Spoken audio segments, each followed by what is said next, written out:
Welcome to the Breeders Brew, the dog breeding podcast hosted by myself, Sarah, the canine family planner, and me, Isabel, the canine nutrition coach. We're promoting responsible breeding by unpicking the minefield of breeding myths and methods for owners wishing to expand their whelping wisdom. Welcome to episode 0 of the Breeders Brew podcast. Thank you for joining us. We wanted to take this opportunity to explain a little bit about ourselves and our backstory and why we've decided to create the Breeders Brew podcast and community. Absolutely. So I'm so excited to be a part of this with you, Sarah. For those of you that don't know, I'm Isabel, the canine nutrition coach. And together we like to refer to ourselves as passionate puppy practitioners because we are active breeders. We have our feet on the ground. We speak to breeders regularly through our individual work channels. We see the reality of dog breeding. So it's not just a case that we have an opinion and we don't own any dogs or we don't breed or we've just read a textbook. This is the whole point of the Breeders Brew podcast, is that we offer practical advice and support that can be applied to your dogs in everyday living environment. So what's the backstory about us? How have we come to be and how have we got to this point? So I shall start with myself. So I'm really keen to share with you my experience that changed my complete perspective of dog breeding. And it started when I was sitting in a vet's waiting room at 1 o'clock in the morning on a bank holiday weekend, just listening to their clock tick. My pregnant bulldog Patsy wasn't due for another week and she had breezed her pregnancy up until this point. However, this was my third vet visit in under 48 hours. I'd basically decided her condition had declined so quickly that she should be C-sectioned at 57 days pregnancy. And I felt really guilty for this because ultimately, as a breeder, I had put her in this position. She had never decided that she wanted puppies. It was me that had made that decision. After a painful wait in the vet's waiting room, they finally confirmed that I'd done the right decision. I had operated 2 days before their advice, but they had agreed it was the right thing to do. Thankfully, Patsy had survived that critical operation and she was stable. She had to be spayed and they needed to keep her in overnight to ensure that she had a safe recovery. Unfortunately, none of the pups had survived, and no surprisingly, to be honest. I did still ask to see these puppies because they were my 7th generation and I was really keen to see what this breeding combination was to produce. And there were 8 beautifully marked bulldog babies, all still rosy pink, but sadly not breathing. And I have to say, I learned a huge lesson that day. It was a big breeding lesson. I learned about the line between life and death. As a breeder, I think we're really lucky that we get to create these multiple bundles of joy that we nurture and rear, and then we pass on to families, owners, and they get to enjoy them for their lifetime. But instead, this time for me, I sadly drove home with an empty puppy box. And weirdly, I felt good. My purse didn't. My purse had taken a massive hit with all these vet bills. But actually, deep down inside, I felt good because I knew I'd taken the right preventative care and decisions for Patsy that many people wouldn't have acted so quickly on. On reflection, I'd realised I'd been really fortunate that all of my concerns that had got me to that point, I've been able to relay to a small group of like-minded show breeders who over the years, to me, have become really good friends. And I was really grateful that they were able to advise on additional ways that I could monitor Patsy's health that my vet hadn't even suggested. And this made my decision to C-section Patsy even more evident. I was really fortunate to have this natural network of people around me to support me, even though they weren't local to me, they weren't close to me, but they were definitely at the end of the line. I wouldn't wish my experience on anyone in the world. That day is the day that I believe that I became a breeder. And even though Patsy was my 6th generation, so I'd had plenty of litters before, but that was the day that I was shaken out of a false sense of security. And so that got me wondering, how do you gain breeding confidence if you don't have this type of access to this level of knowledge and experience? And since that situation, I feel really fortunate that I founded a company called HomeScan that provides breeding services and support. And even more so, my role as the canine family planner is that I provide accessible and trusted breeding information and knowledge to my clients.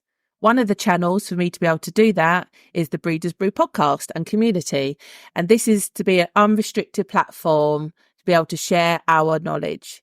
It's an opportunity for anyone like you to become part of a network of like-minded dog owners who, along with breeding experts, can provide trusted support, and for you to be guided to avoid your own life and death situations. I'm really pleased to say that Patsy made a full recovery. She's now 8 years old and she's absolutely still loving life. That's such a positive end to the story, though, Sarah. I think it's only such a positive end because you proactively managed that situation so effectively. And I think it's amazing that you had that knowledge, you had that support network, and hopefully you can go on to help somebody else avoid the same pitfalls and dramas in their own breeding stories. Well, I hope we can both offer that. Hopefully so. Absolutely. I mean, goes without saying, I'm obviously an avid dog enthusiast myself as well. Goes without saying, I've had dogs in my life the entire time as well. I should actually probably share a story with you that I don't think I've ever shared publicly. It did fundamentally alter the way that I care for my dogs, puppies, and even probably for me for that matter. I don't even know, actually, Sarah, if I've even told you half of this. So it'll probably be a new one for you as well. There was actually a moment a good couple of years ago, I was dragging myself into the pain and fatigue clinic to go and wait in the pain and fatigue reception to see the pain and fatigue consultant. As you can imagine, I was feeling horrific. I was exhausted, I was in pain, burnt out. My head literally felt like a grey fuzzy TV. I was called in, my heart was absolutely pounding as I was hoping I'd finally have answers on my declining health condition. I was finally diagnosed with ME, and for anyone that doesn't know, that's chronic fatigue syndrome. Everything made sense, but the 10-ton weight on my shoulders that I was carrying around instantly got heavier. I was told it was one of those conditions that was incurable, life-limiting, and to be honest, lifelong. So as you can imagine, the next few weeks were a total blur. I finally accepted the diagnosis. I was glad I had answers. And I next asked my university for some help and guidance. They strongly suggested that I took a leave of absence, which meant basically go home, rest and recover, and just return at a better stage. But ironically, I'd just been told there wouldn't be any better, and that instead I needed to get used to this new normal and just learn to live with it. I went on to have spiralling anxiety and a constant pit in my stomach over what was the right decision. Did I leave? Pour 10 years of solid graft down the drain and all my high grades to get to this point and chase the career in big pharmaceuticals? I was already a few years into my university degree, doing really well, but I had uncovered so many uncomfortable truths about the industry, and I wasn't sure if I could just pretend that none of it had ever happened. There was a big moment a few days later when I was sat in a medical manufacturing design lecture. I know it sounds a bit of a mouthful, but our professor was one of the world's leading human and veterinary medical factory designers in the world. He was a great lecturer, but he started to share with us his most proud and successful job that he'd ever worked on in his entire career. He'd helped design and create one of the world's most profitable plants. They were producing something that I would actually like to call a plaster drug. This particular drug was for use on both humans and animals, but essentially it was just going to fix the immediate symptoms, but never the root cause. The intention was these patients and animals were to be kept on this drug long term, potentially need further treatment. But as you can imagine, this went on to make the plant one of the most profitable ever seen in its era. I sat there with a growing lump in my throat, prickles in my eyes. I could not work out whether I was just feeling really ill, whether I wanted to cry or actually just be sick. I couldn't believe I was sat here using my precious and very little energy to learn how to profit off another animal's sickness. That was it for me. I decided I couldn't do it. I could not walk away from university. At that moment, the decision was made for me. I would not take leave of absence. Instead, I knew I needed to stay and use every last drop of fight I had in me to learn everything I could that was wrong in this industry and uncover as many dirty details as I could whilst figuring out all the complexities. So that even if I did burn out before the end of my degree, at least I could say I tried. Or better still, I was hoping that if I made it to the end, at least I'd be sat on a first-class master's and hopefully a knowledge base of everything that I could go forth and change. And hopefully, eventually, somehow, somewhere, help people see behind this giant cloak of amazing marketing and instead realise that actually what we're pumping into our beloved dogs and ourselves could actually be making things worse. Anyway, as you can imagine, I'm pleased to say I made it. It was one of the hardest but most amazing achievements in my entire life. And the reason that I share this is because ultimately it is only you that holds the key to unlocking a truly healthy lifestyle for your dogs. And it's through holistic nutrition and care and certainly not by spending hundreds on these big marketing giants that produce hollow food and plaster drugs. And that's why, obviously, I went on to found the Canine Nutrition Coach that is me. And I'm sure there's no doubt that you've realised that your dog's life can always be improved, but you might not be sure how to do it. Well, that's where the Breeders Brew comes in. And I want you to realise that it is simple. We can make such simple changes by being proactive and more holistic with our approach through correct nutrition and husbandry. And hopefully we will impart all of our great knowledge onto you throughout this podcast series. That's an amazing story. And I didn't know many elements of that. And we're up to, are we nearly 4 years that we've known each other now? Yeah, probably. Yeah, nearly 5. Yeah. Oh, well, there you go then. Oh my gosh. And I didn't know those, the details of that story and why you've come to be. And so I think it just proves that we've got quite a big backstory to both of us as to why we're so keen to help dogs, help their owners in the ways that come natural to us from our own personal experiences and perspectives.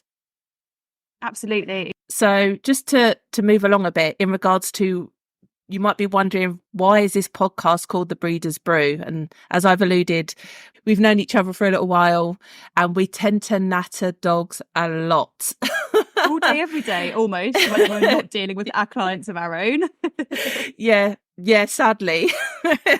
Bank holiday weekends, it makes no difference. There will be a dog conversation somewhere. Ultimately, we want this podcast to be an informal, friendly, welcoming atmosphere.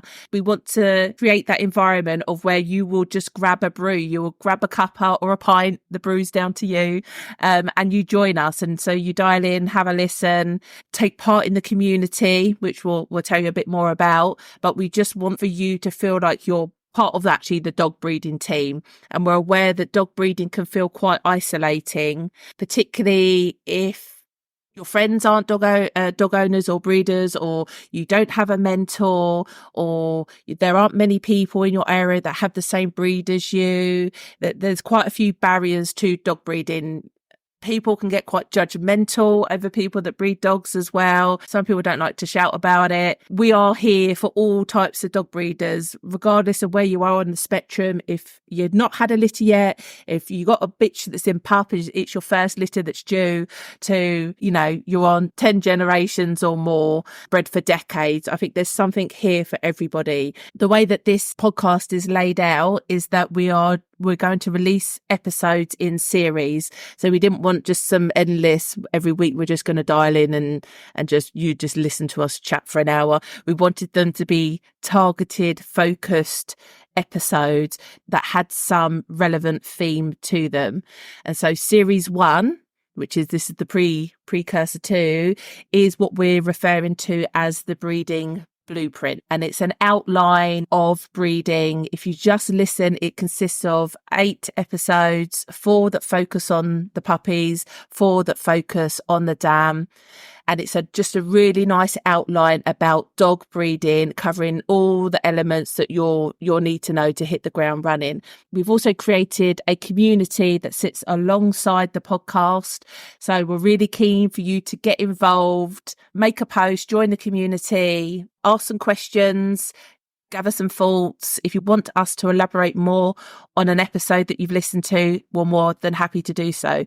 And what we've also done is we've created a critical care sheet. So with series 1, the episodes will all really nicely tie into a free downloadable critical care sheet. Just print that off and refer to that every time you have a litter. You will be in safe hands. You'll be in the safe breeder brewers' hands. Yeah, I was going to say, well, they'll be safe in the positive puppy practitioners' hands is actually what they'll be safe in. That is very true. We hope that you'll come and join us in the Facebook community, particularly as dog breeding can feel so isolating. It's really nice to have that community around you and be able to share your thoughts, your opinions. Yeah, just come and join us, have a chat. We're always happy to talk all things dog. Obviously, myself and Sarah will be in there. Sarah with her many years of breeding experience, myself also with breeding experience, and obviously my background as well. I'll be able to offer any advice on nutrition, supplements, and everything in between Sarah and I. Hopefully get involved in the conversation. We look forward to meeting you all and hopefully forming some new friendships.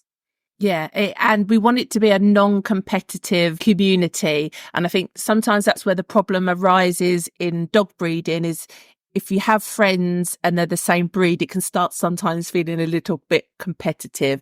It's not that type of environment. We want you to come and just be open and honest. I've learnt loads from Isabel in the time that I've known her. I think it's vice versa. And I'm sure there's still tons more for us to learn. And this is really like the central cooking pot. It's the witch's brew to a degree of Breeders Brew of, just all these different elements and types of people together, but just really keen on learning best practice, safeguarding their females, taking a really proactive approach. We're not keen about being passive and waiting for stuff to happen when you could have prevented it much further in advance. So that's enough talking.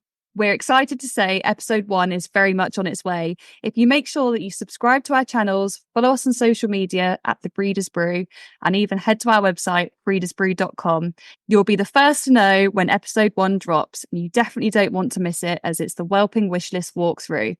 We'll go through my secret recipes that you absolutely should have in your whelping kits, and Sarah will enlighten you on her absolute must-haves. What a better place to start in your breeding journey. See you in episode 1. See you there. Hey, before you go, head to breedersbrew.com to claim your free critical care sheet and receive your invitation to join us in the Breeders Brew Community Forum.